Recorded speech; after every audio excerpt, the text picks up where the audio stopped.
2, 1.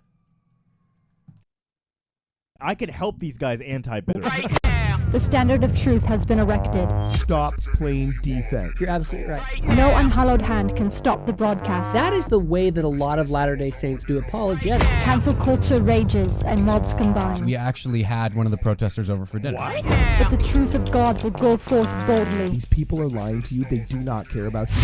until it has reached every television, sounded in every iPhone, and reached every person. This signal will continue to go forth. Here we defend truth. Here we denounce deception. Here we are created in the image of God. Our detractors call us crazy, but our friends call us. Tell me who you are, get in the car right now. You spinning stars, I want it all right now. Right now. Right now.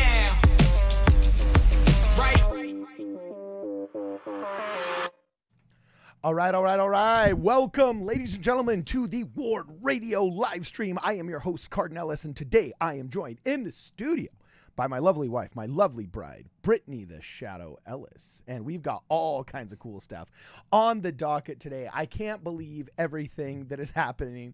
And boy, ladies and gentlemen, I do have to tell you, in fact, I'm just going to pull it up from the Discord right now. I've never had more fun making a thumbnail, okay, in my entire life than I have had making this thumbnail that we are about to show you guys today. Yes, it is true. We are talking about. Did you forget to introduce someone Oh, else? no. I was totally going to bring him in just in a second. Okay. You know, as soon as I told the topic, we're talking because he's the one that said this would be the most hilarious SEO title in the world.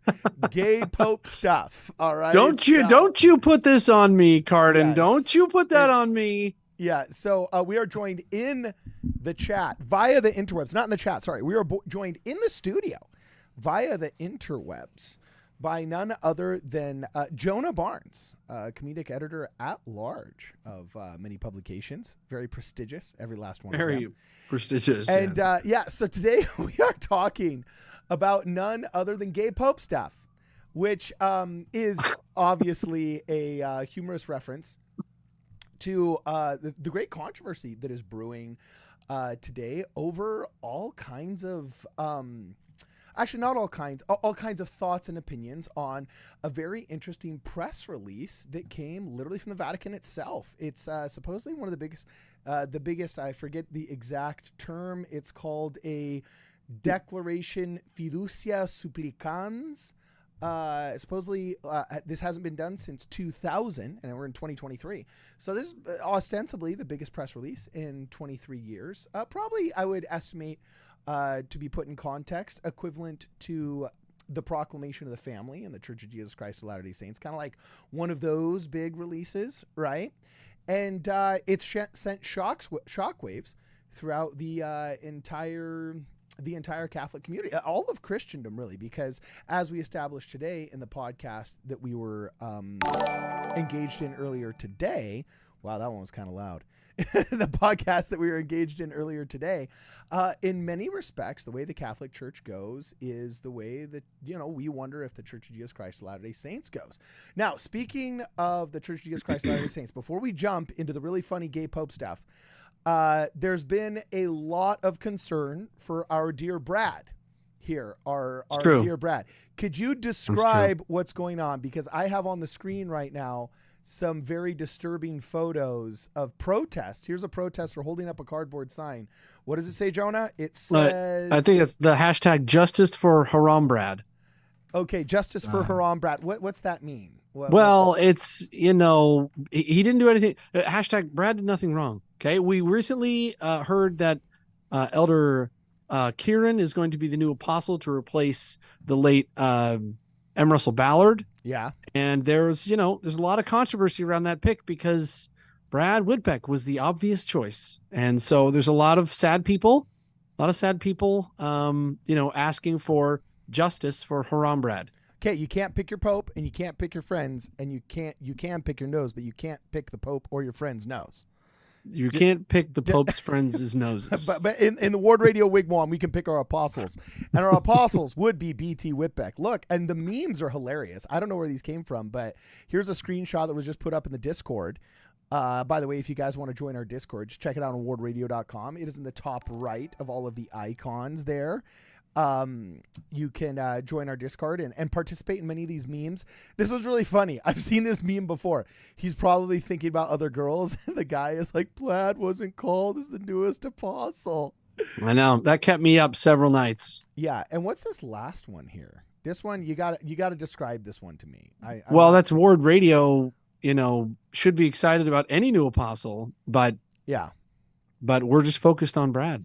Focused on Brad. True. Can't That's get true. Brad. Can't get that out of our head. So anyway, if you guys would like to sign the petition for Brad Whitbeck to for the apostle, what are all the antis complaining about? That they think the Church of Jesus Christ of Latter-day Saints is destructive, hurtful, not true, pseudoscientific, horrible, and must be destroyed. But now they're really angry that the parliamentary rules of the apostle not having been sustained in conference before being announced as an apostle. They say, that's the first time that's been done in 40 years. All the legitimacy. And it's like, okay, guys, either you like it and you want to improve it, or you hate it and you want to burn it down, like ex-Mormon subreddit literally says. You know what I'm saying? Oh, with truth. Okay, we're talking about with truth. Never mind, the arson in chapels is up nearly 15%. But they want to burn it down with truth, and their truth they're bringing to light is some parliamentary hoopla that I was unaware of. I'm sure they're very concerned about that. No, the reason that they do that is because the apostles are very busy men. They don't sit on their haunches, and have figs lowered into their mouths by beautiful women and fanned by palm fronds. They're actually flying all over the world, and they're organizing stakes, and they're organizing missions, and they're very, very, very busy men. Now, with that said, the house of God is a house of order, and just like catfish are left in the tanks of the other fish that have to be brought to market in order to keep them, on their heels and swimming in the tanks instead of getting soft, maybe the antis are like those little catfish that are kind of nipping at our heels to make sure that we obey our own rules, because they're very benevolent people. I'm just playing devil's advocate. They are very benevolent people. That's for sure. So anyway, we're gonna keep us in the chat. chats. An analogy about catfish, like everyone knows catfish keep other fish on their heels. Like I didn't know that. you didn't know that one? No. Where does he get this? Where does he come up with this stuff? I don't know. Yeah, we'll have to check it out. Anyway, catfish. Okay, we got a bunch of super chats. Brittany doesn't like when we get behind on super chats. Brittany, as the keepers of the chats. Well, no, first it's Jonah. He has to welcome someone. Oh, that's true. Oh, Jonah. my goodness. We, brothers and sisters, we are thrilled to have received the records of Brother Elijah. All those who would like to welcome Brother Elijah into the Ward Radio wormhole, please do so by putting a W in the chat. All right, so we're going to have to throw a W in the chat for, what was his name again? For Elijah. Elijah. Okay. Also, in our recent video, there were two people that joined as well. There was a lot of W's in the chat of the premiere that we had. Let me see if I can pull this up really fast. I'm going to have to do a new tab really quick, but it was Ward Radio. What was the movie that was premiered? Did we premiere the Pope one? Or no, we premiered the Green Book. That was it. Green that was great. Bible that was so great. Yeah, that was a pretty good one, wasn't it? Man, Okay. there's a lot of content. There's a lot of content going out right now, guys. So after this live stream, you can go back and you can find the Ward Radio channel, the recent videos that we released. They're pretty good. You're going to want to go back and see those. So here was the video right here, and I'm trying to pull up the live chat because I want to remember. I want to be able to recognize these people too. Okay, well, here's this one super chat. Maybe this is one. Jason Gast, he says, so am I a member? And if so, can I get my W? Oh, yeah. Jason Gast might have been one of the people. And then there was also, there was two people that joined during the Green Bible one. And now, look, on my screen, it's interesting. I'm getting a commercial for Quick Media, because apparently he's got a bookofmosiah.com/learn. So apparently he's doing master classes on Isaiah now. Really? I don't know. Look, it's a commercial. And I'm just letting it go. Good for Greg. Yeah, good for Greg. So anyway, I was just trying to wait for the chat to load on my video, but I guess because I'm chewing up bandwidth live streaming, I can't see who it was that. Oh, here it is right here. Okay, so Joel. A guy named Joel joined. Oh, gosh, that's all it shows. Well, Brother Joel, we are thrilled to have Brother Joel join us in the Word. All those who can welcome Brother Joel into the Word Radio wormhole, please do so by putting W Joel in the chat. W Joel. And then do a W Jason. A W Oh, and Jason. Brother Jason, of course. And for those of you that we may have missed, just like the parable says, you are ever with us and all that we have is yours. Okay? Don't be the older brother in the prodigal son parable. Okay? Don't be that guy. And all if right? you complain, you're going to have to give a talk. So That's true. That's right. We'll make you Bro, talk. should we start calling people to do talks in the Ward Radio Wigwam? Like spiritual thoughts on Sunday? you They have to call we're in going and to be- call you up and you have to bear your testimony. Awesome. I love remember it. when John DeLynn made like his followers bear their testimonies, and he used that term to bear your testimony of not Ward Radio, but of Mormon Stories podcast and how it's helped you? Should we have people bear their testimonies of freaking the Ward Radio Wigwam? And you have to use the word wigwam or wormhole in a sentence. The lack of self-awareness from John DeLynn is... Okay, I got to get to these two super chats. Okay, get to the super chats. Catch us up, and then we're going to start Ravens talking of gay Pope stuff. Okay, shh. Ravens of Brook Cherith says some money for Jonah to buy real books. Jonah, are those books behind what do you real mean? or These fake? are totally real books. What are you talking about? Ah. Perfectly real books. Look, I'll pull a book out right here. Oh, look, it's right from my shelf. Oh, look, the Ford E Series owner's manual just had it on my shelf. Like real books. What are you talking about? Jeez, with the budget we have, we can afford any books. With the checks that we get from Salt Lake, we can afford any books we need. All right, next one, Bim. Okay, Stalin Cespedes. Okay. I don't know. John Paul II is the GOAT when it comes to popes. All right. All right. I Are don't you a know John enough Paul about II guy? popes. What are you, Joan? Are you a John Paul II guy? Yeah. The last pope I really liked was actually Peter. That's the one that after Peter, it was all downhill. Really? So, You think so? I think that was the greatest hit. We are already 12 minutes in, and we haven't even gotten to the subject of our live stream yet. Are there any other people that we need to welcome to the Ward Radio Wigwam? No. Brittany? We are caught up. We're all caught up on Super Chats. Okay, awesome. So anyway, we got a lot of fun stuff going on. I want to make sure that I covered it. Stalin Cespedes. Yes, right. We're totally down. We're all caught up. This is awesome. So, okay. So all kinds of stuff has happened. Brad Whitbeck was overlooked as apostle for the Church of Jesus Christ of Latter-day Saints. But we got some big news actually from the Vatican here. And I confess, this is my first time actually reading a press release from the Vatican. And quick pop quiz, Jonah. I'm putting up on the screen right now the Vatican News. And it's www.vaticannews. And if you ever served in Russia, I believe it's .ru, right? For all of the Russian websites. When I was down in Argentina, it's .com.ar. And they say AR. In Mexico, I think it's famously ME, not MX, or I don't remember. But every country has its suffix for where the website is based out of, right? What is the suffix for Vatican News .what? If it's for Russia, it's RU. What is it for the Vatican, bro? Well, isn't it its own country? So is it VA? It's its own country. Yep, it's VA. Exactly. Wow, really? Yep. So it's HTTPS www.vaticannews.va/en for English, because obviously being a worldwide church. Wow. It's got press releases in different languages, which, by the way, if you think about it, issuing one press release for a truly worldwide church, like even our church has gotten to this level now of, okay, the proclamation of the man, I bet you sometimes they just don't want to issue press releases because they're worried about the translation effort. Imagine how hard it would be if in 2024 a new proclamation of the family came out, what it would take just to actually make sure that it was correctly translated with all of the right interpretations, misinterpretations, everything. All the press releases were ready on all the websites for the same day. And then think think how much stress that bureaucrat is getting off their shoulders. Sometimes I can't stand these people. Other times I feel bad for them.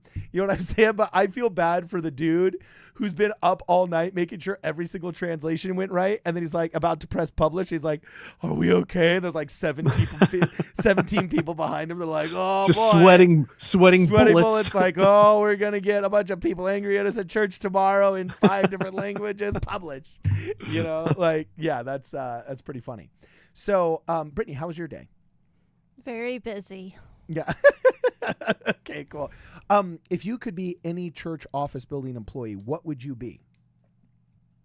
I would not want to be a church office building employee. You don't think it would be fun to do somebody who worked on the dress codes of the missionaries, get them into those cool free people skirts that you thought would be a nice change of pace for the sisters in our ward, and maybe, you know... I mean, I feel like you want me to say yes, but actually no. No. You're like, oh, no, that would be too much stress.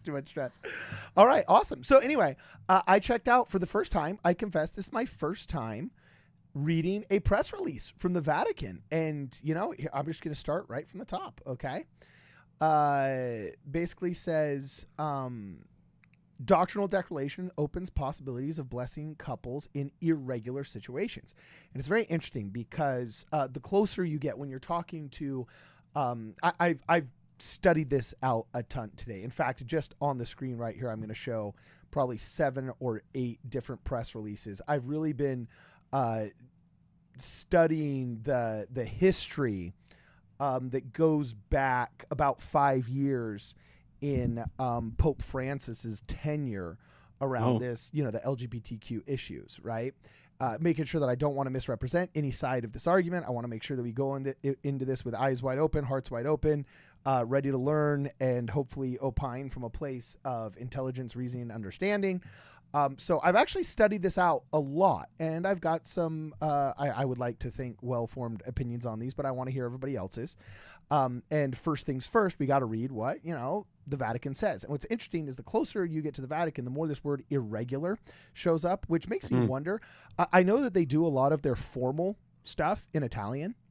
And I just wonder if this is some kind of interesting, not lost in translation, but almost preserved in translation. Oh, yeah. Kind of thing. But so the declaration opens possibility of blessing couples in irregular situations, they say. Okay. Well, what are these irregular situations? With the declaration Fiducia Supplicans issued by the Dicastery for the Doctrine of Faith, approved by Pope Francis, it will be possible to bless same-sex couples, but without any type of ritualization or offering the impression of a marriage. The doctrine regarding marriage does not change, and the blessing does not signify approval of the union. Okay, so what's been the soundbite floating around on the internet all day? And so what have you heard about this? Because I've studied what's going on, but I've heard everything from this is basically a gay pride parade that starts at the throne of the Pope and ends in St. Peter's Square, with the ladies of perpetual indulgence twerking on a cross with Jesus. With the Pope approving it all and sprinkling holy water on it. I've heard people saying it's all the way from this to like it is the end of Catholicism. Pope Francis is the Antichrist. Jesus is coming tomorrow. And I've heard everything in between. What have you heard? What has been your impression when you first heard this? So when I first heard this, honestly, my first impression was great. My first impression was great. Like, why wouldn't you bless everybody? Why don't we want to bless everybody? And then I looked into it a little more or whatever, and the controversy became pretty stark. I have an employee who is Catholic. She's a very devout Catholic. Okay. I walked into work this morning, and she walked right up to me, and she said, "Can you believe this?" And wow, hi, good morning. And she just started going off. She's like, and the Pope and the Vatican and all this, rah, rah, rah, rah. And she's furious that what she sees is the Vatican going woke and the Pope going woke.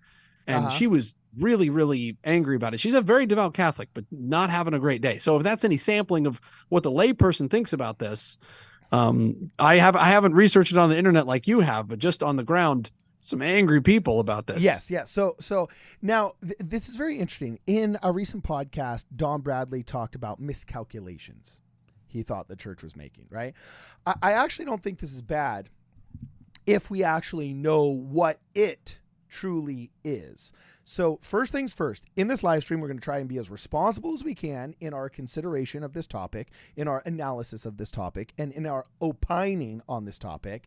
And we're first going to cover what it actually is before we start verifying people's uninformed or less informed ideas about it. Okay. And then we're going to opine later. So, Okay, well now, Carter, What? you're talking about being as responsible as possible. The name of the podcast is gay Pope stuff. Yeah. Well, because that's what most people are like, there's something gay going on with the Pope. And so I'm like, okay, well, we're talking about the gay Pope stuff. very Yeah. responsible. Hey, Like, we're being very responsible. We lure them in with the colloquial speech, and then We're we not simmer above down. clickbait, We're- Jonah. yeah, it's Jeez. well, this is gay Pope stuff in the sense that like we're talking about Oh, like what am I supposed to say? Pope stuff that is gay or that has to do with gay people, or am I gonna the Pope's not gay, so it's the stuff we're talking about, right? you're just getting right to the. You're not beating around the bush. You're just getting right to it. I'm trying to be sensitive, right? In the thumbnail, you only have this many phrases that people can read. And we're talking about the gay Pope stuff, okay? Now true. we're trying to use the extra speech that a sensitive topic deserves when actually speaking about Yeah, that we have topic, two right? super chats. when you Okay, wanna do catch that. us up on the super chats, and then I'm reading VaticanNews.va Cool. so that we all catch up. Let's hear it. Okay. Let's hear Okay, it. hit it. Jason Gast says, at an appropriate time, share some personal church history site stories. Okay, cool. All right. Okay. Rock on. So- We'll look for do that Do time. y'all want to marinate on that for a second? Yeah, hold on. I'm going to highlight it on my little list. Okay. So personal church history site stuff. Does that include Jerusalem? Tell him he has to super chat us Probably. another $30. No, that's like, okay, personal church history story. Okay, I actually cool. haven't been to any church history sites. So Yeah, you have. which one? We were in San Diego, remember? And there was the Mormon Battalion, Mm. the Mormon Battalion building that they built in San Diego. I So- hardly remember that. Yeah, well, you were there It with me. You looked smashing. I Wasn't remember too you had interesting to me. Okay, well, I was distracted by you and your hot outfit, but I got something out Cool. of it. Okay. So, And then Polly Nikes 2000 says, what about the Pride Tree of Life in the Book of Mormon Come Follow Me manual? See page 16. Connected to gay Pope stuff? ooh, I don't know. Was there? Did somebody slip in a pride motif on Now that? I Yeah. want to look it up. Wait, shut up! Really? Somebody got Hold away with on. that? I wanna Oh, look they it did. up. You want to? I have it right here. You want to see it? Oh yes, please. Are you putting that in the Discord right now? Yeah, I'll throw it in the Discord right now, gosh, man. I have to see this. See, I actually think that kind of stuff is funny. Like when those guys did the Y, but they did it in the gay pride colors. I thought that was hilarious. And to me, that's just funny and that's blowing off steam. And to me, like if I were Russell M. Nelson, if I were the prophet and they straight up lit up the Y on like some gay pride day in like gay colors, I would actually kind of laugh at that. You know what I'm saying? I'm like, okay, that's kind of funny. Now they decided to keep trying to do it, at which point it kind of just to me became harassment. But the first time around, that is objectively funny. That is just objectively funny that a bunch of gay dudes hauled a bunch of Christmas lights up to the freaking Y and they lit it in the gay pride colors. That is funny. I don't care what anybody says. That is objectively funny. And if you do not laugh at that, you are no different than the anti-Mormon evangelicals. You know what I'm Wait, saying? there's no page numbers online. Is it in a lesson? I put it in the. I Oh, put you it in the Discord. You can see okay, it. so I'm going to scroll down. I'm going to put this in the Discord. Oh, I think somebody might be reading into that a little bit too much, unless the artist made a specific statement. Did they make a specific statement saying this is what it is meant to? Well, he said to see mean? page 16. So, is this did the artist specifically say this is a gay pride tree? I actually don't know. All I know is that this is the pride picture in general. Quick Media and Greg Madsen did a great bit on this. I haven't had time to watch it. To But, me, because I of think the- it's pretty. It's just like a Yeah. mosaic. And you know, it is kind of sad because what's interesting is the rainbow used to have great significance and some really cool artwork and clothing actually in the 70s and 80s. Rainbow belts, rainbow side swept pants and stuff like that. It kind of has been stolen and co-opted, just like many words like diversity, equity, inclusion, tolerance, so on and so forth. Absolutely. The rainbow motif has been stolen, and a lot of people I think have gotten very sensitive to it now, almost hypersensitive. And I try and make sure that I'm not being hypersensitive. To me, this could be just good art in a kind of a stained glass motif. If somebody was trying to surreptitiously kind of sneak their own secular ideology into church artwork, again, I would laugh the first time it happened. But the second time I'd be like, okay, come on, you know, trick's over. Okay, but really, if that was their motive, I mean, that's pretty benign. Yeah, it's not something I'm not gonna reprint the book because of it, right? Well, but Carden, I think you make a really good point. Like, hey, that symbol that doesn't belong to anybody. Let's take it back. They don't own it. I think the great task of Christendom in the 21st century is going to be reclaiming and maintaining its language. Don't forget what divided us. What was the punishment that God gave us second only to the flood? What divided us? The Simpsons divided us in the 1980s. Corrupting the language so men could not communicate. That's true. The Tower of Babel. That's true. The second worst punishment God wreaked upon the earth. First was a flood. Okay, there's a giant difference between the pre-Diluvian world and the post-Diluvian world. And a worldwide flood was the biggest booyah that God gave humanity. But I would argue the second booyah wasn't the plagues of Egypt. It's not the plagues that are foreseen in Revelation or any of the calamities of Gog and Magog and Armageddon and all of that stuff. I would say the second biggest punishment God wreaked upon humanity was literally corrupting their language. And the number one thing that wokeism attacks, that secularism attacks and tries to steal or corrupt is words themselves. So I think one of the biggest tasks of humanity, of Christendom, of the West, of our church going forward over the next possibly 100 years is maintaining the true meaning of words. What did Shakespeare mean when he said tolerance? What did Cardinellis in 2023 mean when he said tolerance? And what did this diversity, equity, and inclusion professor, you know what I'm saying, in 2021 during COVID mean when he said tolerance? We have to go back and we need to, I don't like using the term cleanse the language because cleansing is a very misinterpretable phrase, but I would say doing our best to maintain the integrity of what we mean when we say words. So, anyway, a couple of other super chats here really fast. Somebody put a pride motif after Noah's flood, says Ravens of Brook Cherith. Yes, I don't think that's what he had in mind, but yeah, there's probably some really cool religious art about that as well. And Pauline Ike is 2000, member for 4 months, says, what about the Pride Tree of Life? Oh, you already read that one. Okay, sorry. And then, we're all caught up on super chats. Yep. Okay. So let's get to the the Vatican here. Do you have the release? Yeah, I'm putting it up right here. Okay, awesome. You know what? Actually, I'm going to take this. I'm going to copy and paste. I'm going to throw it in the Discord for you, Jonah, so that you can see what's going on as well. And, I'm also going to put it in the community Discord so that everybody else can see it as well if there's people that are on their desktops right now as they're watching us in the Ward Radio Wigwam. So anyway, here is what the press release says from Vatican News. When two people request a blessing, and this is by Vatican News. It's very interesting. I've never seen that before. It's kind of cool. I feel like hip just reading this right now. You know what I'm saying? But it says by Vatican News, when two people request a blessing, even if their situation as a couple is, quote, irregular, it will be possible for the ordained minister to consent. However, the gesture of pastoral closeness, and this is where people grift off this and they don't tell the details. The devil is always in the details. And I think what the Vatican did here was good in the sense that they tried They left no question of clarity here, right? They said, however, this gesture of pastoral closeness must avoid any elements that remotely resemble a marriage rite. This is what is stated in the Declaration Fiducia Supplicans on the pastoral meaning of blessings, published by the Dicastery on the Doctrine of Faith, approved by Pope Francis.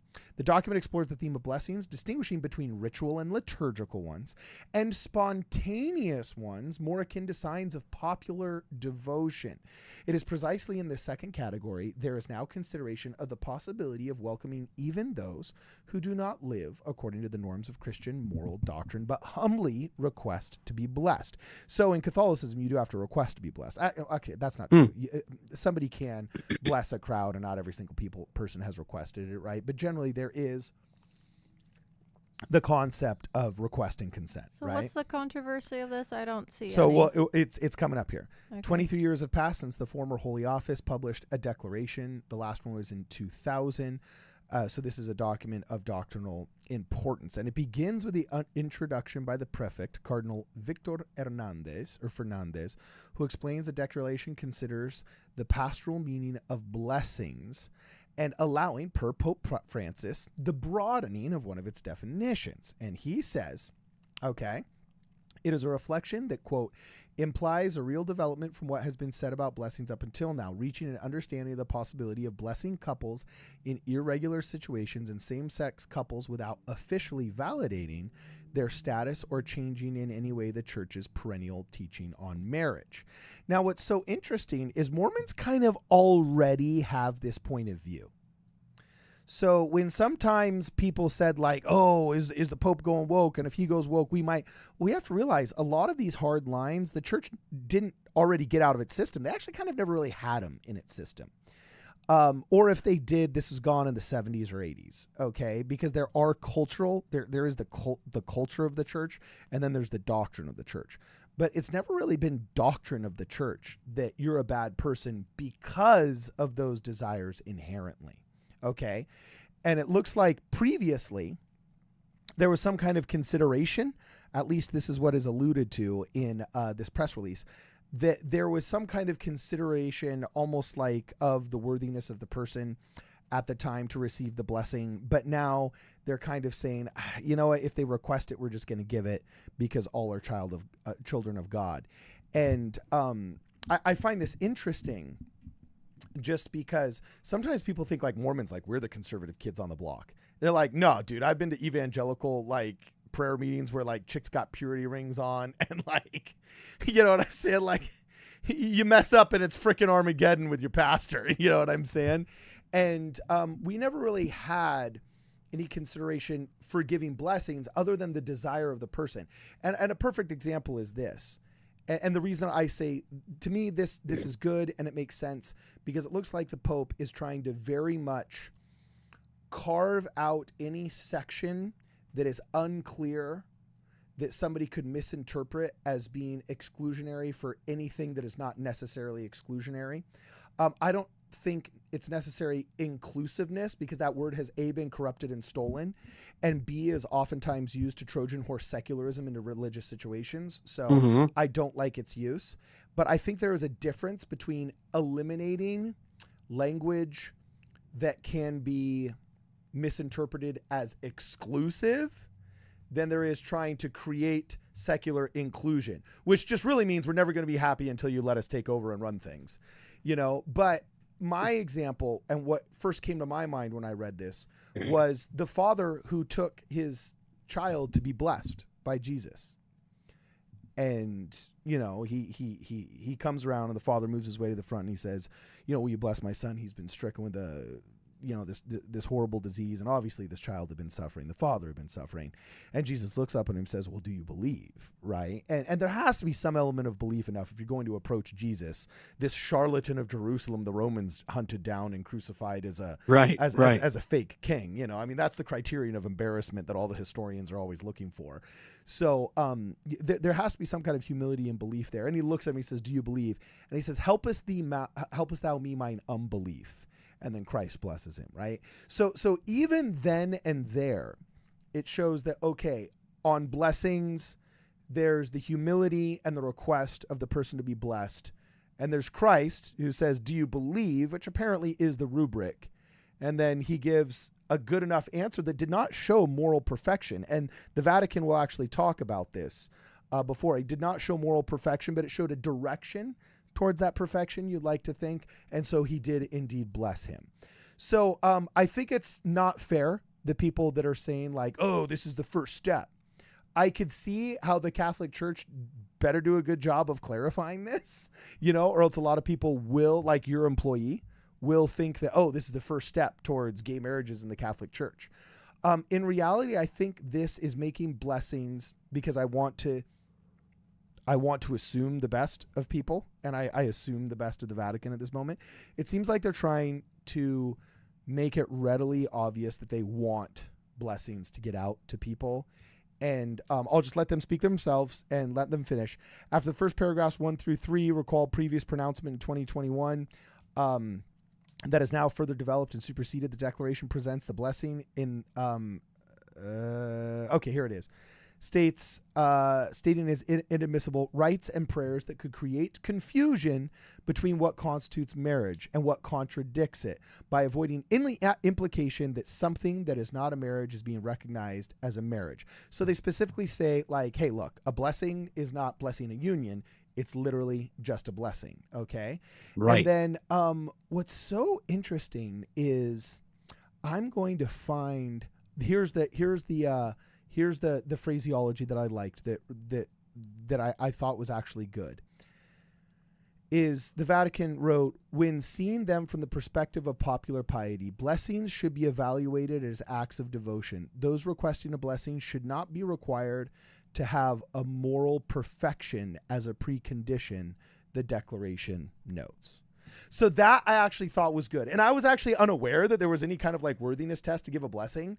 Like all the time, antis and secularists come after the Church of Jesus Christ of Latter-day Saints trying to act like our worthiness doctrine to get a temple recommend is some kind of like heinous, like horrible walk over coals kind of thing. And they're like, nah, we're actually easy street compared to some people. We've never had some kind of worthiness criteria to receive a blessing. I can't think of any. Can you, Jonah? No blessings. And I think that gets to the crux of what the Vatican is trying to clarify, is that there's official blessings, like official ordinances, official rites, and there's just blessing somebody. And they're saying, don't confuse the two. We can approve of people without sanctioning what they do. Yeah.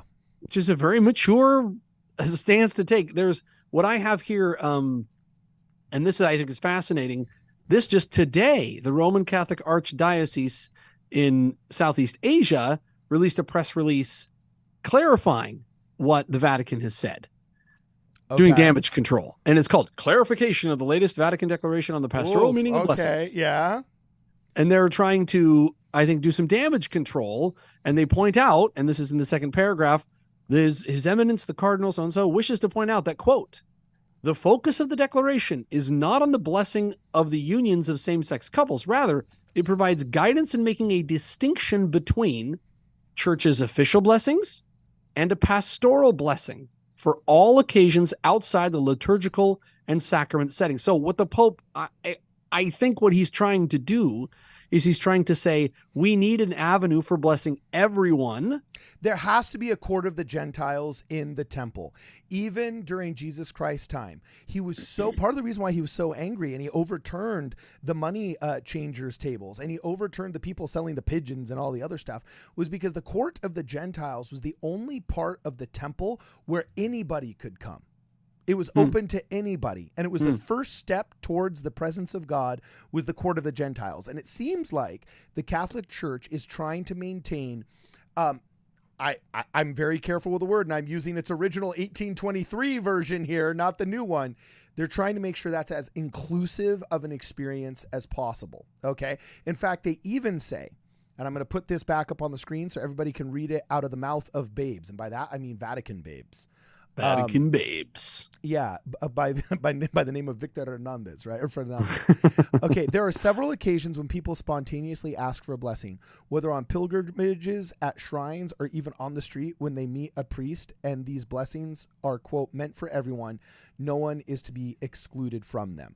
And you know what, frankly, I think it's awesome. I had no idea it almost makes it sound like they wouldn't give you a blessing before if you were gay, which I find unbelievable, because like the Catholic chaplains that I met in Children's Hospital of Los Angeles were not purity testing the parents of like children that were needing blessings. Good grief. Yeah. And by the way, the gay lobby ran with it, and of course everybody's talking about the gay marriage implications of this, when in reality it wasn't just same-sex marriages they mentioned.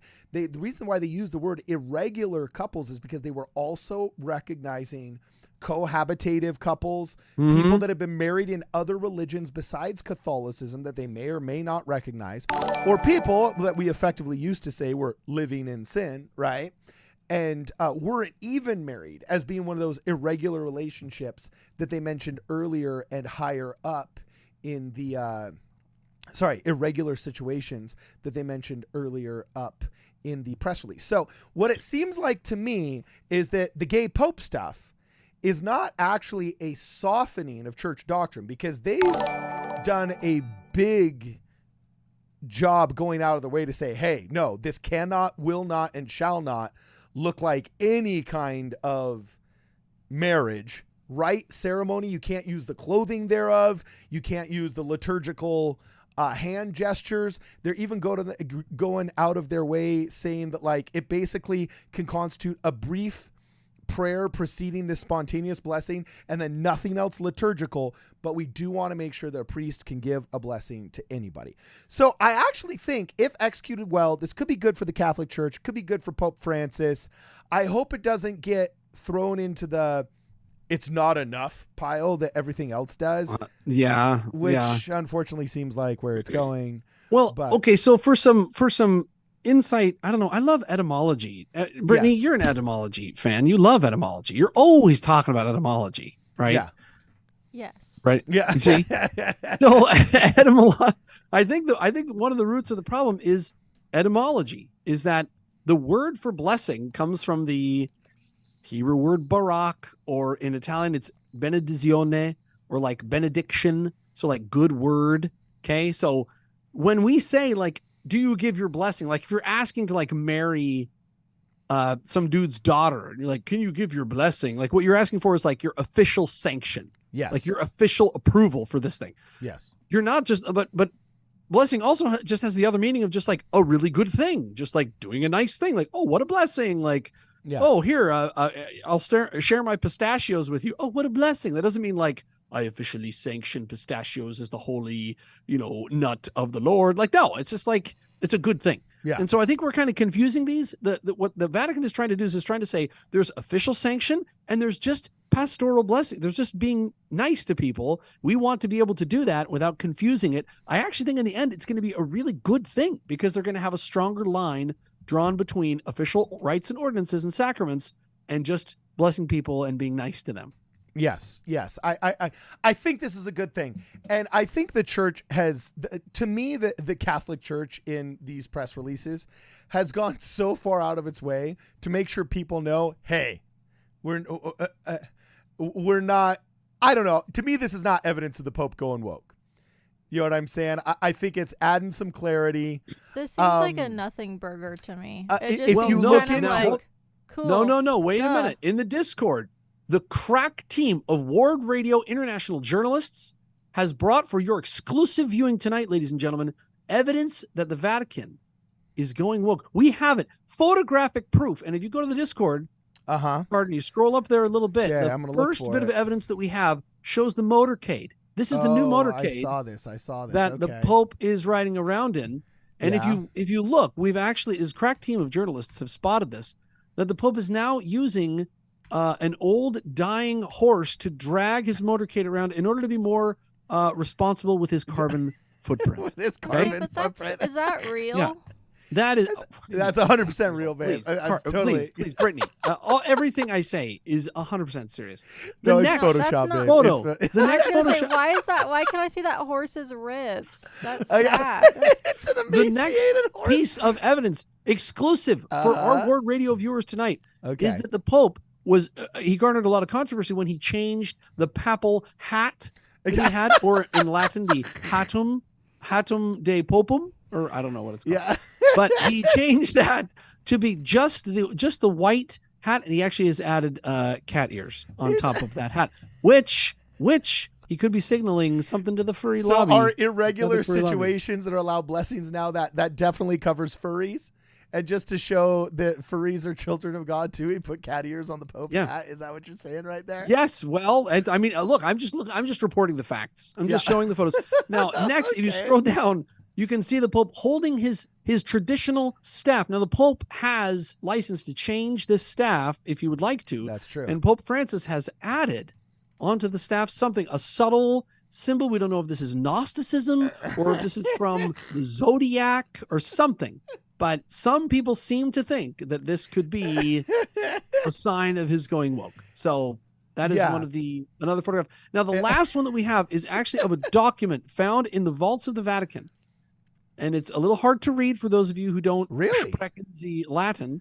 Okay. But this document found in the Vatican, if you can bring that up, Cardin, you can see there's a little red line, and it's crossing out the words. What does it say? Circus Primitatus. Oh, now, I see it. Yeah, you see that? Now, Circus Primitatus means the primitive church. The Pope, we know for years, has been uncomfortable with the words primitive church because it's offensive to primates. So he has changed the name of the primitive church to be the OG church. And the OG so the OG or the Circus OGs. The Circus Ogus. I don't know what's happening. I don't know what's happening. No. He was making some jokes. Satire, babe. Brittany, Satire. Why do you always you're always questioning? Well, also, what's really funny too is serious. my wife has this is actually really funny, and I'm outing my wife, but she has horrible vision. I do. It's actually really funny. Like at night, I'll have to drive because she has a double stigmatism, and her mother feels super guilty for this, but she didn't realize it growing up until. And Brittany always sat in the front row, and she was agreeable with the teacher, so people always thought she was kind of a little bit of a teacher's pet. But it was because she couldn't see the board. And I was actually a teacher's pet, though. Yeah, she was a teacher's pet. Yeah. But tell them what happened and how your mother felt the day you got glasses, babe. Yeah, I think I was in like 4th or 5th grade. I was probably like 10 or 11. Anyway, so I get glasses for the first time, and I'm leaving the eye doctor, and I'm putting on my glasses on the car ride home. And for the first time in my life, I could see leaves, like individual leaves on a tree. I used to think it was just like some green swirl, like cartoon thing. Oh my gosh! Yeah, and horrible. she had memorized. She didn't realize McDonald's had individual arches. Yeah, I didn't know it was an M. I thought it was just like like a yellow swirl. So I would memorize like the swirls, and that's how I knew what things were. So she didn't know that like Taco Bell had a neon bell in the middle. She's like, oh, that's why it's called Taco Bell. I was like, oh, that makes it a lot more easier. You can just read it. Oh my gosh! Yeah. That's so sad. What's really funny is every once in a while she doesn't know whether or not the satire that you pick up. She'll like have to ask me. She's like, "Is this real or is this Photoshop?" Well, like the horse, like I'm like, it's like an emaciated horse. That's sad. It's just that my sweet Photoshop skills are so on point. That's what it is. I understand. Yeah. I understand. So anyway, we got some super chats here, babe. Can you catch us up on the super chats? And you only got 12 minutes before we're coming up in the hour, man. If you guys have any burning questions you want to send us, we will read them on air. We've got some other cool topics that we're going to cover as well. Basically, the gay pope stuff, if executed well, I think will actually be a great step forward towards some things that I think the Catholic Church would do well improving upon. You know what I'm saying? And to me makes sense, and I think are a blessing. Again, there's people on both sides that are seeming to try and grift off it. There's the people that have been angry at Pope Francis for other decisions he's made that have made him think like, is the Pope going woke? And they're trying to co-opt this into another example of him going woke, when I don't really quite think that's fair. And then there's also people that are trying to say, oh, look, we're getting what we want. If you harass Catholics enough and you make fun of them hard enough at Dodger Stadium, they'll bend the knee to our will just like they do in all of our hostile takeovers, you know? And they're like, the action is working, the action is working. And by that, they mean the harassment and cruelty. And those people are grifting as well. And it just seems like the Pope and the Vatican are trying their best to make sure that everybody that asks for a blessing gets a blessing regardless of their moral perfection or imperfection, and they want to make sure that it's done in a way that is not confusing and not mistaken for any kind of ceremonial blessing of a sinful union. And I think this is a great thing. God bless Pope Francis for this. Well, So, I Brittany, don't think you took a breath. I didn't. That was impressive. Yeah, it was pretty good. Thank you. Anyway, Thank okay. you. Stephen Diamond says, I sure am glad that we have a firm foundation, firmness on the level of temple rocks. Now viewable on the fan Discord. Thanks everyone who has seen it. Oh, yeah. Head to the Discord. Dude, Yeah. speaking of which, we, I'm going to pull up some other cool stuff in the Discord here. I forgot about this because I was going to do this on a Okay, different well, wait, different pause. day. Stephen Yeah. Diamond has also gifted a Ward Radio membership Oh. to Maurice Bryson.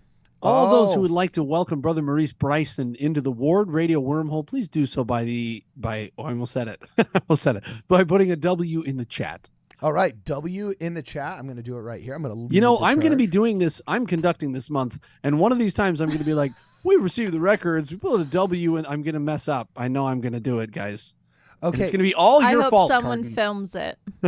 Yeah, so we're also got in the Discord. There's some really cool stuff. I'm going to put some of it up on the screen right now.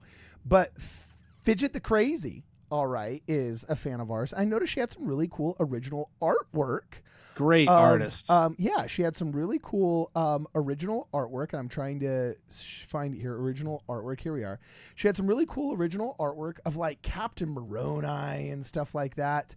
And gosh, of course, now the only thing that stinks with Discord is it goes so fast. Trying to scrub back up to the beginning is actually really, really hard, but I'm getting to the beginning of this right here. So I created, so everybody can see right here, I've created an entire new part of our Discord that's called Original Art by Members.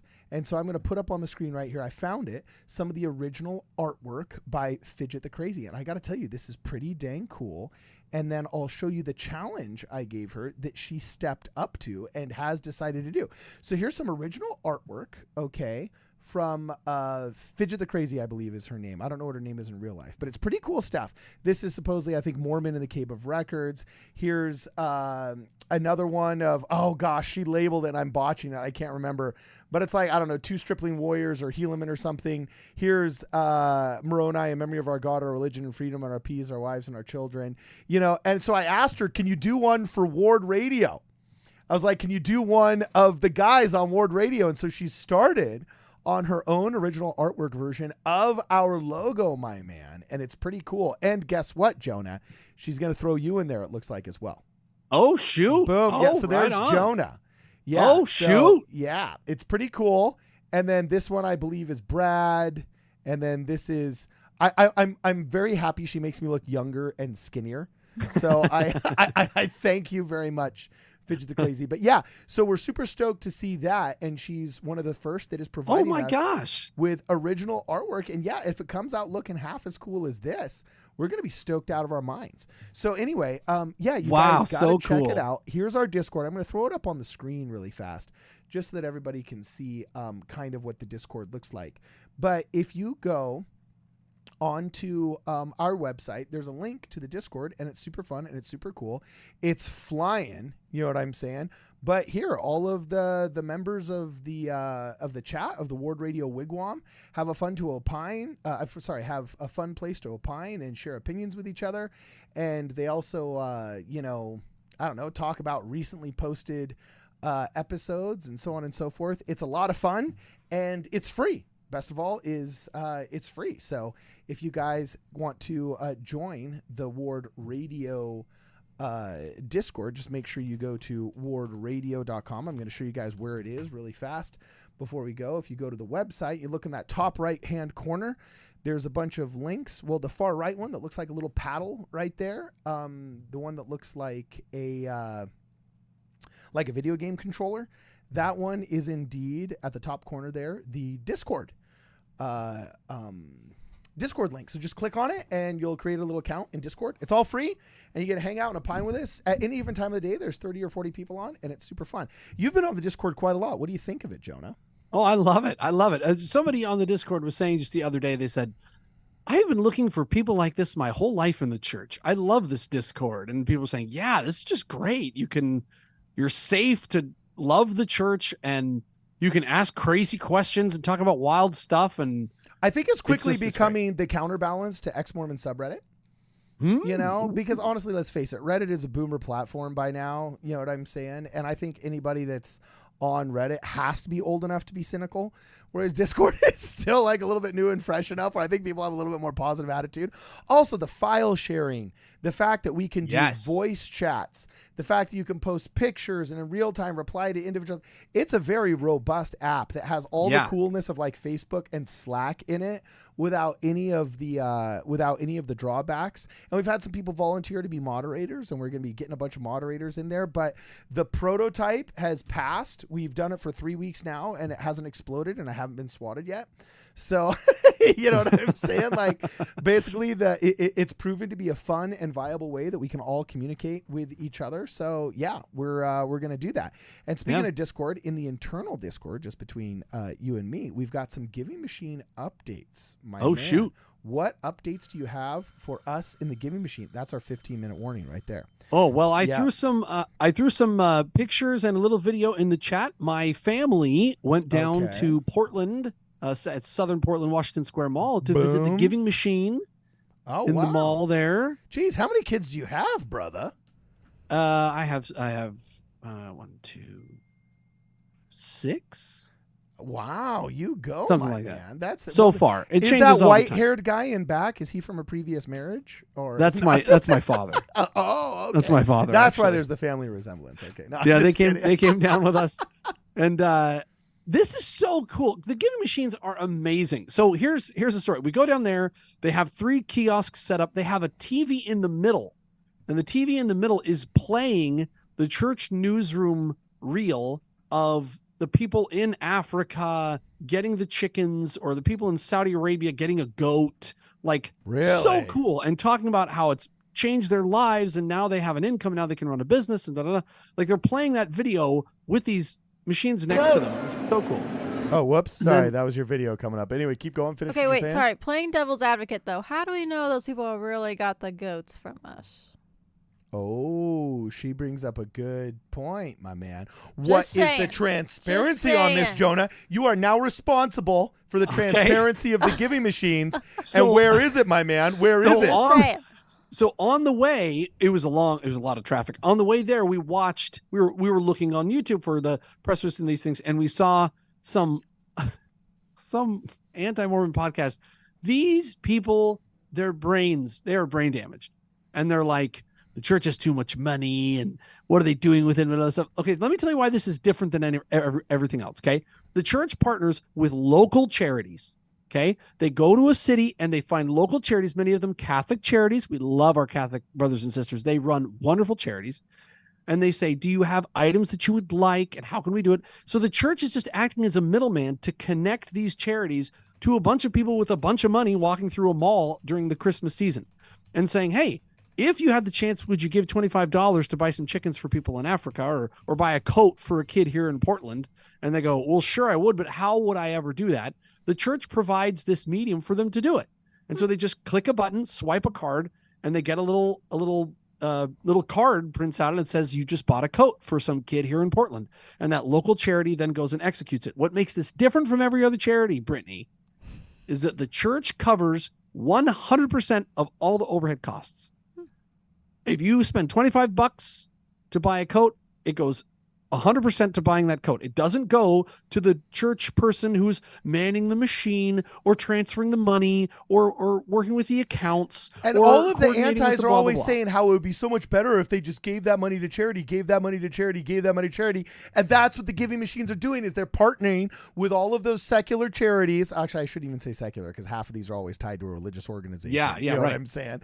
And so they're literally multiplying the funds. It's no different than another fundraiser where it says, look, we've got a big donor that's going to match funds. It's going to match funds. Going to match funds.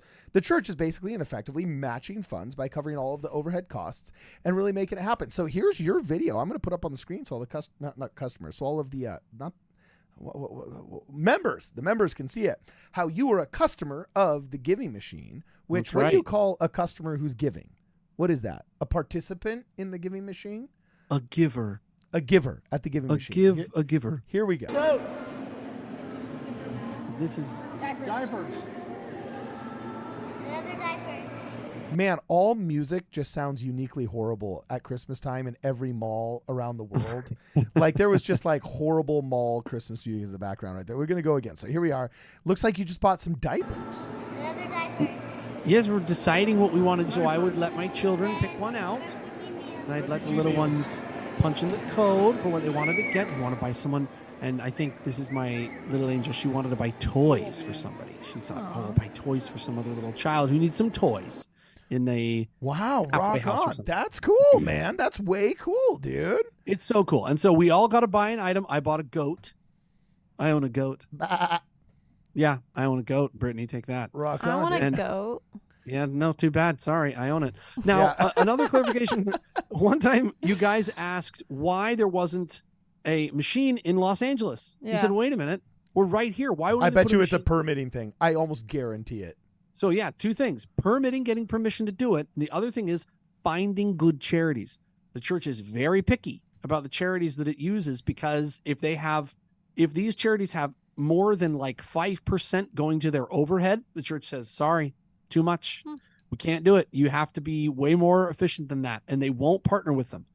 And so that's why it isn't in every city on the planet Earth. The Dude, church would do it.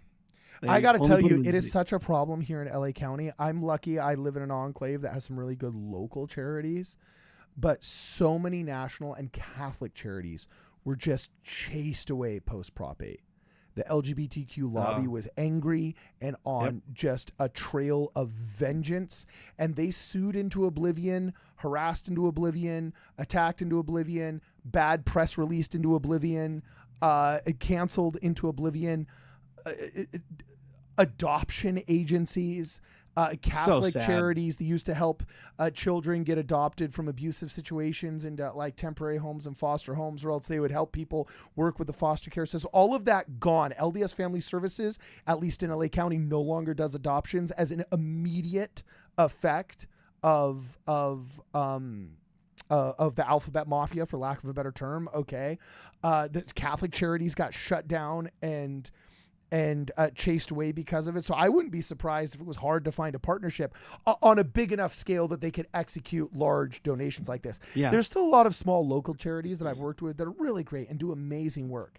But the overhead regulation is very difficult in California. And when you are keeping charities from being able to function in the name of love and tolerance, you're just an evil Baal society. Actually, I shouldn't say that because our society is good, but it's been bamboozled for 40 years. But California is getting out of it. And I think California will lead the charge in balancing and putting wokeism in its place. You know what I'm saying? If not, just because we got an awesome immigrant population, man. You know Now, what I'm and saying? just for all those who are in the Ward Radio wormhole, we have TTAC, who's been a Ward Radio fan and says that Ward Radio has been a big part of my investigating, helped me understand the truth behind what channels like Apologia put out. That's the Burger King pastor. Yeah. He or she says, I'm being baptized this Saturday. Congratulations. Whoa. TTAC. What's his or her name again? T-Tac. T-Tac. Let's see. T-Tac. Maybe I can go to- T-Tac. Let us know your story. Reach out Looks on like wardradio.com. looks like a dude. Looks like a dude. We're so thrilled to have you, T-Tac, man. Welcome, dude. Welcome. You're making Yeah. a great choice. Yeah, Great choice to be and baptized. Brandon Cole here. Okay, he joined. Really fast, I do want to give a shout out to Stephen Diamond. I got lost in the rabbit hole of Discord, talking about Discord. Stephen Diamond put up a picture, and I tried to save it, but then I accidentally X'd out of, I pulled it up in the browser so I could show it off during our live stream. But he put a picture of the Temple Rocks. Have you seen the Temple Rocks? Oh, inside? yeah, I saw that. Yeah. Did you put that in the Discord by chance? Oh, where was that? Because No, it was super cool. I cannot find it to save my life right now, and I wanted to show our audience. Also, somebody reached out to me on the website, and I printed out their email for Thursday's mailbag. We're going to be going over the mailbag on Thursday and responding to a bunch of our haters' comments and things like that, as well as talking about good comments. excuse me. There was a member who purchased off eBay the foundation stones of the Nauvoo Temple that I mentioned were for sale on eBay. What? Yeah, that they were doing an excavation of the Nauvoo Temple or something like that, and they discovered like part of an old foundation or old rocks, and they knew that it was part of the foundational rocks because the masons had chiseled numbers into each one of the rocks. Wow. And apparently they were authenticated by some local archaeologist, and they were going for $2,000 each, which I don't know if that's a fair value. I got to tell you, I've been in the antiquities market long enough to know that that's a believable price. Okay, sorry to interrupt, but Green Flash just gifted 5 Ward Radio memberships. Oh, well, Oh, snap. We got to welcome him to the Ward Radio Wigwam. Wow, we are. Oh, geez, I got 5 people. So Ward Clerk, you're directing our services. You're I'm sorry. Oh gosh, I got to get on this. We are thrilled to have received the records for McKay Charlotte Clark. Gorgeous Charlotte Clark has just joined the Ward Radio Wormhole. That's my wife. Yeah, that's my wife. Rock on. My wife All right. just became a member. Okay, cool. James Vayupik and Jordan Tanner and JTD223. All those who would like to welcome these brothers and sisters into the Word, please do so by putting a W in the chat. Oh, wow. It's going off, man. It's going off. Oh, my gosh, you people. Yeah. So we got to have a W for who? What are their names again? Oh, boy. Who do we got here? W we got for McKay, Charlotte, James, Jordan, and JTD. McKay, Charlotte, James, Jordan, and JTD. Or you could just say Sister Barnes. Boom. All right. And then also Bryson. Bryson Wanner, the short. Bryson wasn't a member? It says, welcome to Telestial. Oh, Bryson's our homeboy anyway. Bryson, Cool. Bryson. Yeah, Bryson's made a couple of shorts for us that were actually pretty fun and cool. One of the original Andrew Tate shorts. Also, we got a super chat here. Yeah, by the way, guys, we're coming up on the last 9 minutes of the live stream here. So if you have any super chats, anything germane to the conversation that you want to be read out loud, please send us a super chat right now. And we'll gladly read it on air. We're going to be on air again on Thursday. If we can squeeze in a Wednesday live stream, we will, but we will for sure. Brittany and I will be here on Thursday responding to the mailbag. Hopefully Jonah can join us if we can. If they can, Brad and Quaker will be here. That's always a fun time. But we're going to be responding to a lot of criticisms of some really fun videos that have gone up lately. And let me tell you, it's hilarious. I already have rebuttals to some of these things, and it is going to be a banger of a time. So anyway, David Cozy II, member for 3 months, says, serious thank you to Ward Radio, Stone16, RIP, may it rest in peace, and Quaku for making weird content that brought me to the church as placed the roots of my testimony. Okay, that brought me to the church as placed roots. Okay, I think he mistyped on there.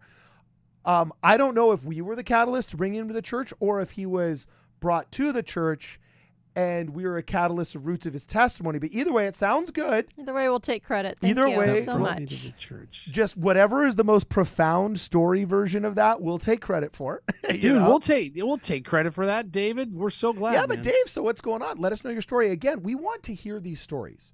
We get clues as to what happens in a lot of the comments. We got a lot of people that say thank yous and things like that.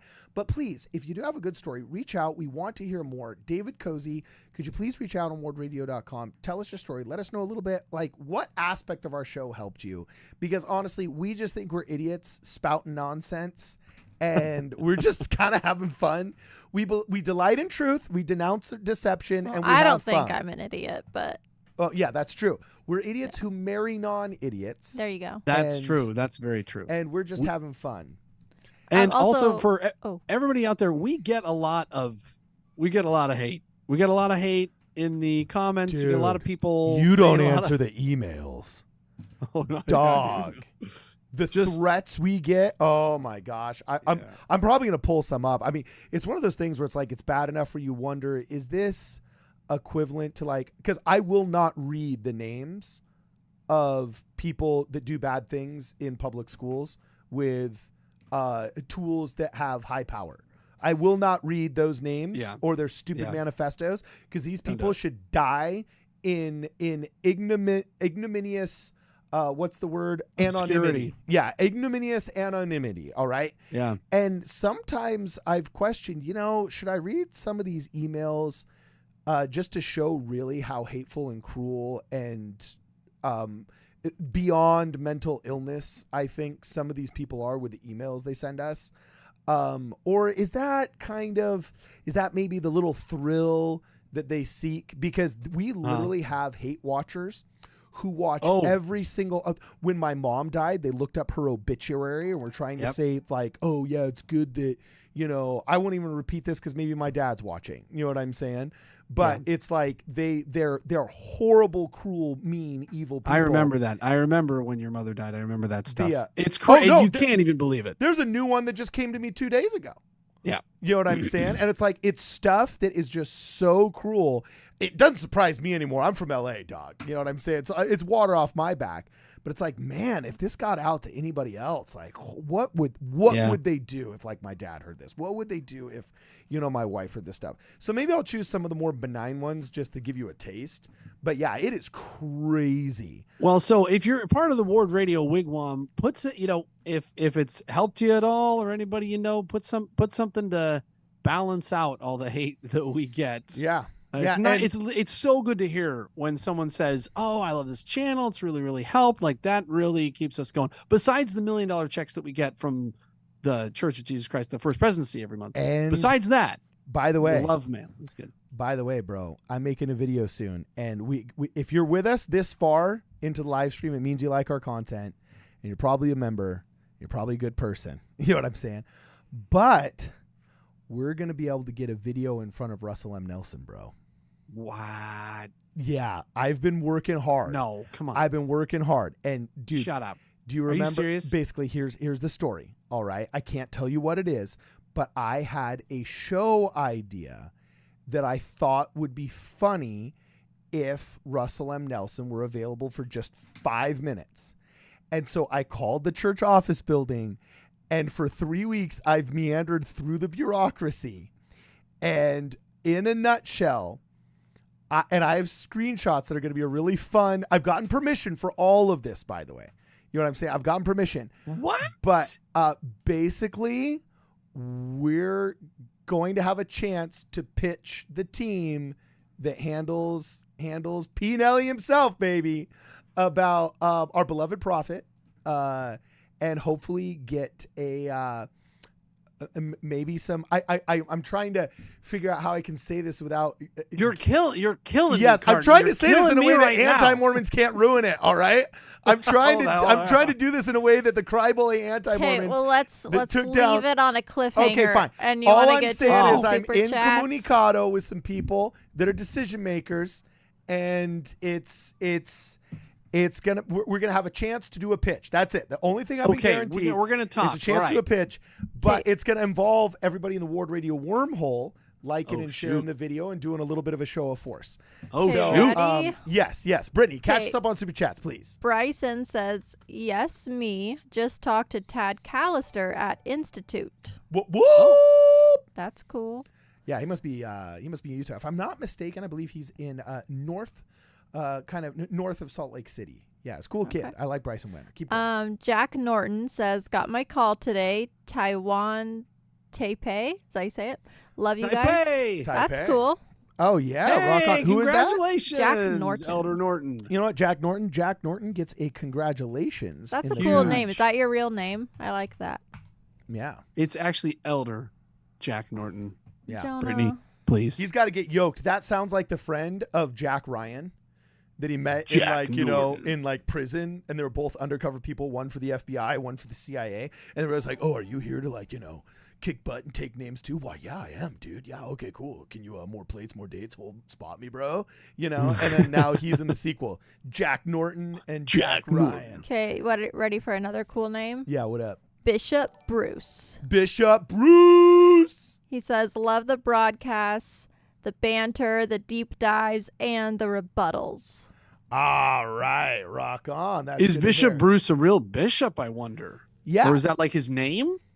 Or is he actually a shark from Finding Nemo? Is he a chess piece? Ooh, Maybe. that's true. Bishop Bruce, what are you a bishop of? A regular family ward? Are you a bishop of one of the geriatric wards?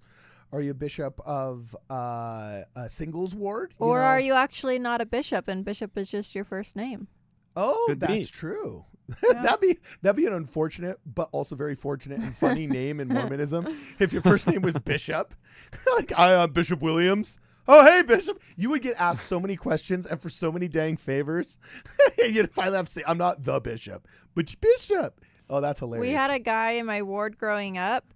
He was like a dad, and I remember I was little. I was like 6. Yeah. His name was Moroni. So. Oh, really? Yeah. I just remember that was cool, I guess. My- Okay. My wife and I are naming our 7th child Mahanrai Moriankamer Barnes. Well, dude, the president of our Spanish branch was named Abinadi.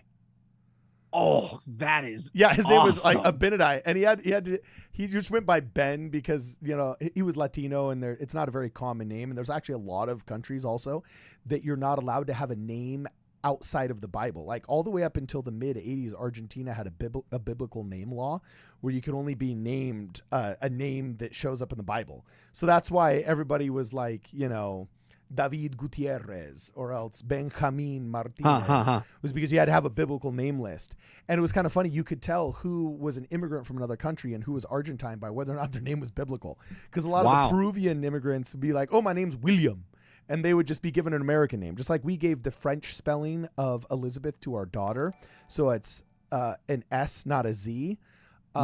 She would be perceived as an obvious immigrant because of the spelling of her name. Would have been literally against the law, and they wouldn't have printed out her birth certificate in Argentina in like 1979. So they got rid of that like in the 80s. But in our Discord, the rules people in the rules in our Discord, we were going to say that all members of the Ward Radio Ward have to name their children Book of Mormon names, or Brittany, Jonah, Kwaku, Brad, Dawn, Ed, or Cart. Yes, We're gonna make that a law. It's a law on our Discord. Okay, so you're all grandfathered in, but if you have children, we want them all named after someone in the Book of Mormon or Ward Radio. Yeah, dude. The organization of the church really is perfect enough that, like, I just got a question in the community Discord. It says, are we going to have callings in the Discord? What would yours be? We should really just model the Discord after a regular ward. Dude, we should. I'm calling up Bishop Stevens and First Counselor Rodriguez because, they're misbehaving over there in the Discord ward. You know what I'm saying? Like, we better go talk to their elders court president. We can divide the girls and the boys. If you are getting baptized, or you have a mission call, or you're giving a farewell or something like that, and there's a lot of missionaries who watch our content too. So if you're giving a homecoming, you might put some details in the Discord because we're all over the world. There's people in Australia, like Alicia, or all over the world who are watching our stuff at all hours of the day and night, and they might be near you. So you never know.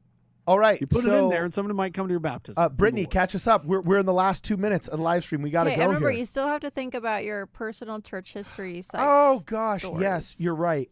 And I'll actually just tell mine right now. Oh, okay. Okay. 2 of them. One anticlimactic, one climactic. Okay. Personal church history story. I love Nauvoo. If you can, go to Nauvoo. If you can, go to Vermont. If you can, go to Kirtland, Ohio. Go to all these places and see what it was like to be an early pioneer, an early convert. And if you can, go to Jerusalem. The OG church history site is Jerusalem. And I have to tell you, I was able to climb to the top of the Mount of Olives and see right literally less than 3 football fields away from the Mount of Olives is the Garden of Gethsemane. And we have the witness trees that are over 2,000 years old that we know were witness to the atonement of Jesus Christ. Now, there is a Catholic chapel there that says, hey, this is the area where he suffered on this rock over here. And it's as much as I love Christian tradition, I don't think it's 100% accurate. I don't think it's 0% accurate either. But it is sometimes hard to tell which one of these chapels built on which rock is the actual rock and which one is the rock that, like, the 8th century AD pilgrims wanted that rock to be. Sometimes you can't tell. I don't believe that anybody is acting out of good faith, but archaeologically, I wouldn't pin that Christ suffered in that exact GPS coordinate right there. Right. But I will feel confident saying within this square acre, within this garden, within this city block, Christ suffered for my sins in the Garden of Gethsemane, and they've made a beautiful area out of it. And if you go there earlier enough, the Catholic Church still owns it, and it's an actual church still to this day. functional, and you can go in there, you can say a prayer. They're very welcoming. The Catholic Church in Israel I found to be a wonderfully welcoming and open to the public, come one, come all place. And we were able to actually, the friar that was in charge of the area showed up 15 or 20 minutes early and saw that we were waiting and simply said, look, no movie cameras, but take all the pictures you want. We don't want you to be distracting to others. You know what I'm saying? Oftentimes they get pissed at you for copyright. These guys were pissed at you for reverence, which I actually had a lot of respect for. I'm like, yes, baby. So anyway, going to the Garden of Gethsemane, that would be a personal experience because it makes it real. It makes it very real. And I actually wish almost like we had a perpetual immigration fund or perpetual education fund. One time we were talking about, this ward that ended up having like 20 grand extra in their budget or whatever. And I said, you know what, I would do that in a heartbeat. I would just make a deal with a hostel over in Israel, and I would fly every kid in that 4 years of young men and young women on whatever cheap airline it took to get. I don't care if I had to stick them in a cattle car.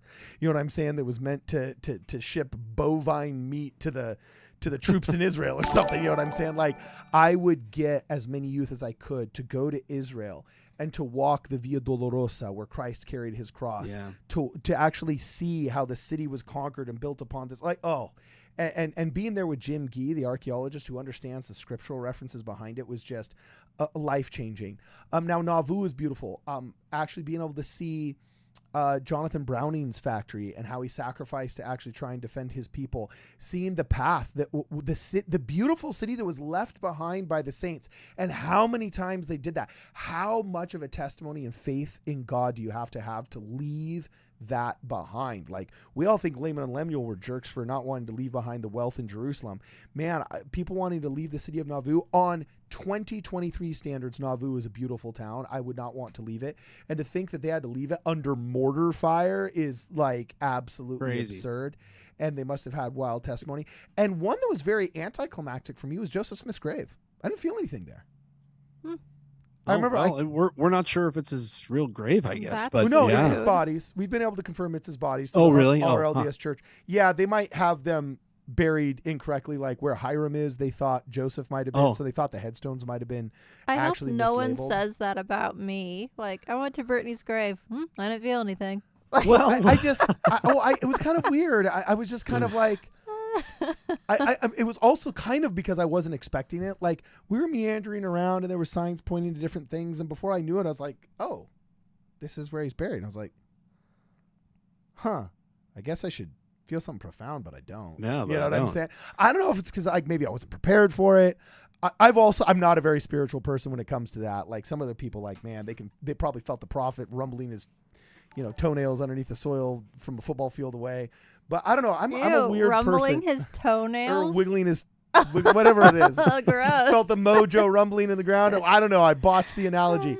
But anyway, I don't know. I just, I don't have a lot of those. As far as church history sites in the Discord, there's a couple pictures there that I have of my own personal visit to a church history site. This is not Jerusalem, which would be just mind blowing. I got to get there someday. Or New York, upstate New York. I got to get there someday. But in the Discord, I put a couple pictures of This Is the Place Heritage Park. Oh, rock on. And this is special because I did the research for my family, for my forefather who first came across. And when he had 6 wives. Now, before you think he had 6 wives, he didn't have them all at the same time because they kept dying. They would get sick and they would die. Jeez. And it was horrible. And when he was on the boat, so his first wife dies. He marries this woman who has a daughter. Her husband has died. So marries this woman who already has a daughter. So he has a stepdaughter. On the boat, the mother dies. So now he has this stepdaughter who's watched both her parents die. They cross the ocean and they go up the Mississippi River. They go across the plains.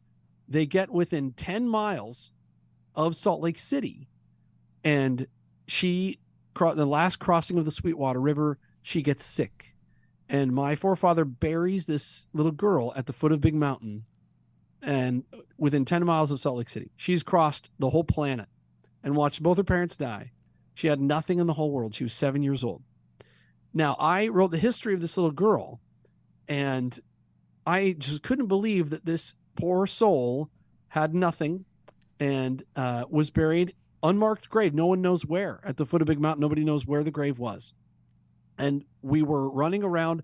This is the place monument in Salt Lake City, or this is the place Heritage Park, and they have a whole section that they've built for the children who died on the plains. And the first entry listed on the gravestone that they put here is 1853, Ellen Perryman Barnes, 7 years old.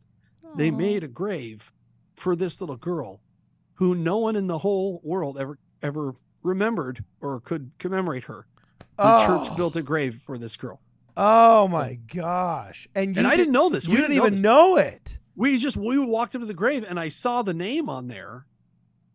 And I thought, no one in the world knows who this person. How do they even know who this little girl is? And it just absolutely broke my heart. So that's my church history site story. It's an awesome place. Oh, you've got me crying in the Ward Radio Wigwam. No, Dang sorry. you, Ellen Perryman Barnes and Jonah Barnes.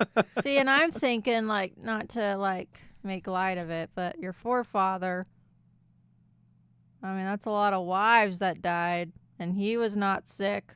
Just saying. Well, he didn't have a bottle of arsenic in there, you know. Well, funny, actually. That one coffee of them, tasted a little bit strange, you know. No, I should clarify.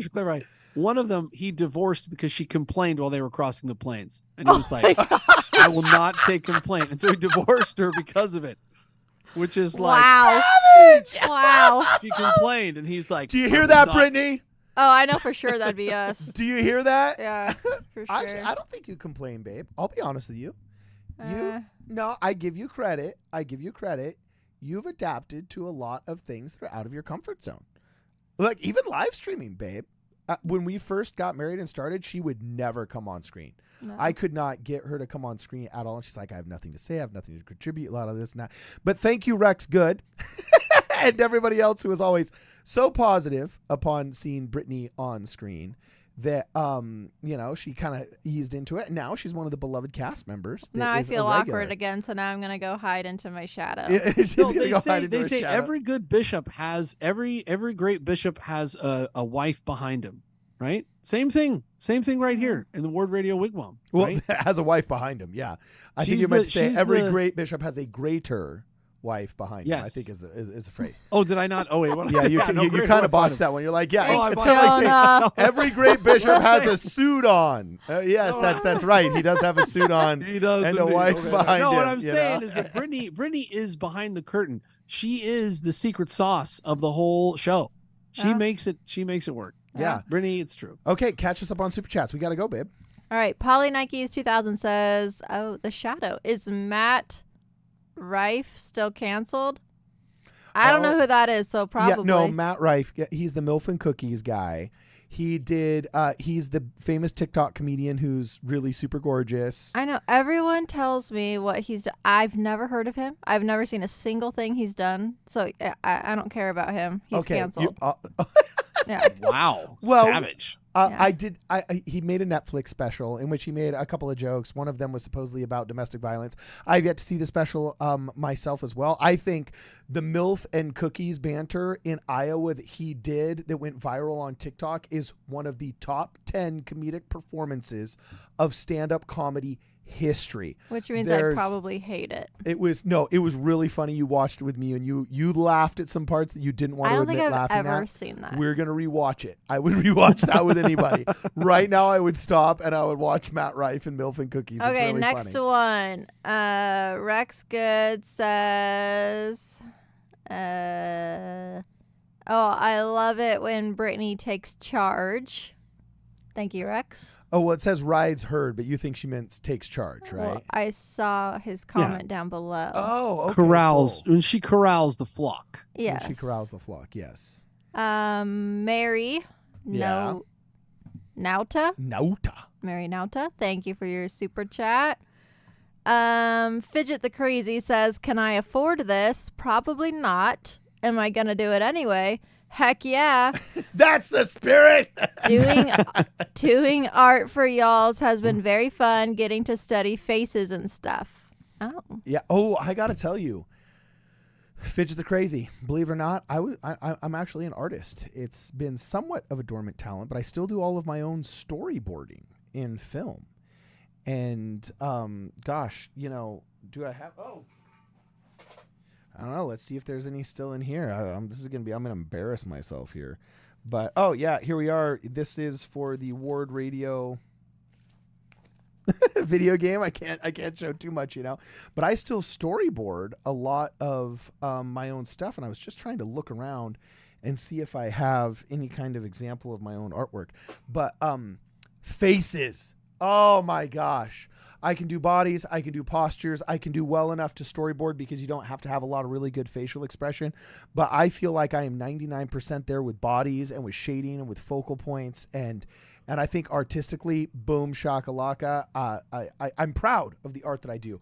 But faces, oh my gosh, faces are so hard to get right. And if you do get them right, it's like, whoa. And what's cool is Fidget the Crazy. She's got pretty good face work going on, and it's kind of tough to pull off. So I think that, I'm excited to see what she comes up with. So anyway, cool. Okay, cool. Next super one. chat. Polynike's 2000 says, Cardin, generation making up the geriatric ward.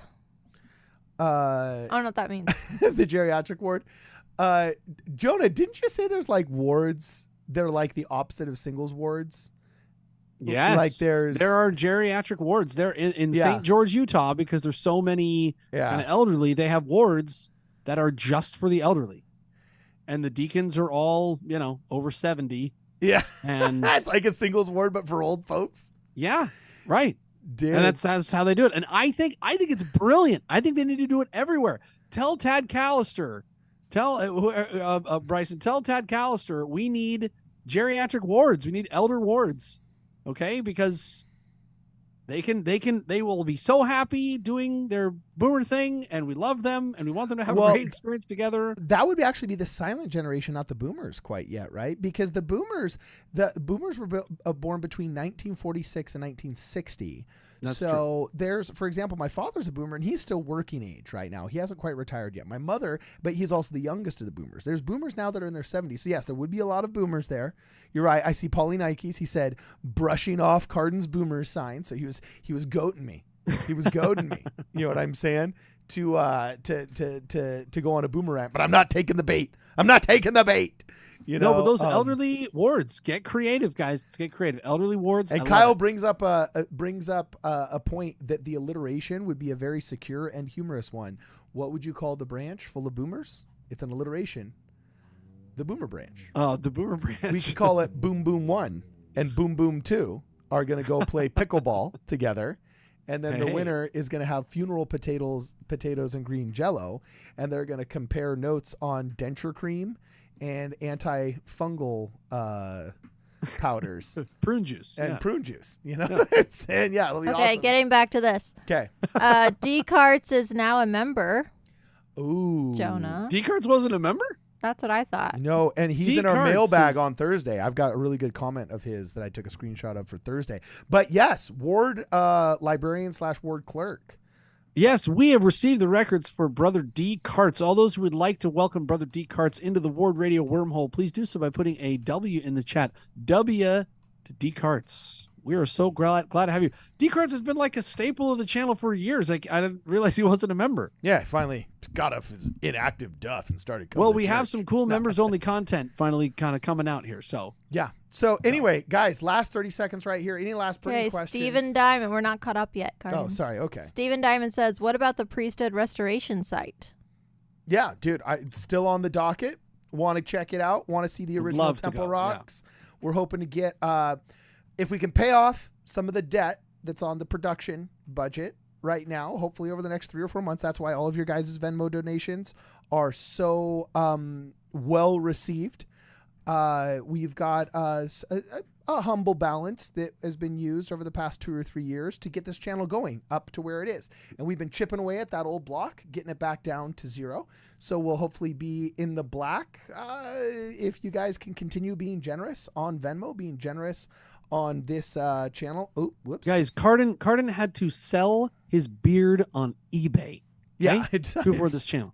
Yeah, sell his beard on eBay, people. So if you guys can just keep being generous, especially on Venmo, because it's actually a Venmo card.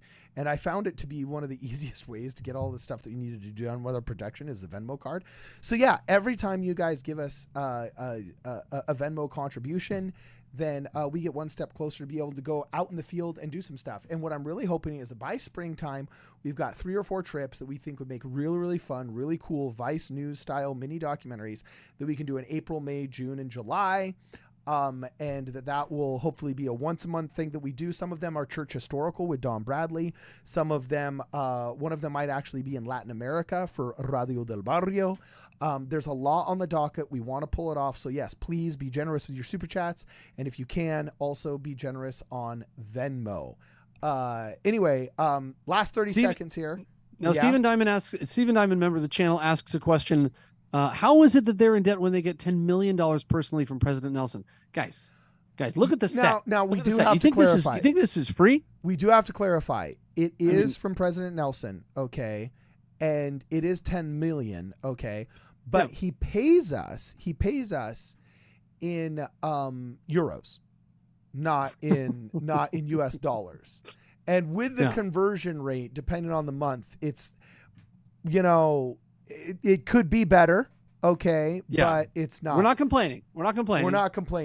Yeah. But yeah. So anyway, awesome. Okay, so no more super chats. We're all caught up with super chats, right? Brittany the Shadow? Yep. Okay, awesome. Excellent. Okay, well, guys, please pay attention. If we can, we will live stream tomorrow. Okay? Be looking out for that warning. There's some great... Thursday. Yeah, this is what I'm saying. Maybe me and Jonah. You and I will be doing mailbag on Thursday, maybe with Will the Thrill. So no matter what, be here Thursday. If we can live stream tomorrow, then we will live stream tomorrow. But for sure, we're going to be here Thursday doing the mailbag, responding to some hateful comments that are really funny, though, from all of our haters. Other than that, it's been real and it's been fun, and it's been real fun. We're going to play the intro one last time on the way out as an outro because we realized that YouTube cuts off like the last 30 seconds whenever I end this. So I'm actually going to pull up the intro and actually use it as an outro. You know what I'm saying? So anyway, with that said, it's been real and it's been fun and it's been real fun. Thanks for hanging out with us for this and more. Please check us out at wardradio.com. I could help these guys anti-bitter. Right now. The standard of truth has been erected. Stop playing defense. You're absolutely right. No unhallowed hand can stop the broadcast. That is the way that a lot of Latter-day Saints do apologetics. Cancel culture rages and mobs combine. We actually had one of the protesters over for dinner. Right But now. the truth of God will go forth boldly These people are lying to you. They do not care about you. until it has reached every television, sounded in every iPhone, and reached every person. This signal will continue to go forth. Here, we defend truth. Here, we denounce deception. Don't forget to like the video. Don't forget to like the video. I could help these guys anti-bitter. Right now. The standard of truth has been erected. Stop playing defense. You're absolutely right. No unhallowed hand can stop the broadcast. That is the way that a lot of Latter-day Saints do apologetics. Cancel culture rages and mobs combine. We actually had one of the protesters over for dinner. Right now. But the truth of God will go forth boldly These people are lying to you. They do not care about you. until it has reached every television, sounded in every iPhone, and reached every person. This signal will continue to go forth. Here, we defend truth. Here, we denounce deception. Here, we are created in the image of God. Our detractors call us crazy, but our friends call us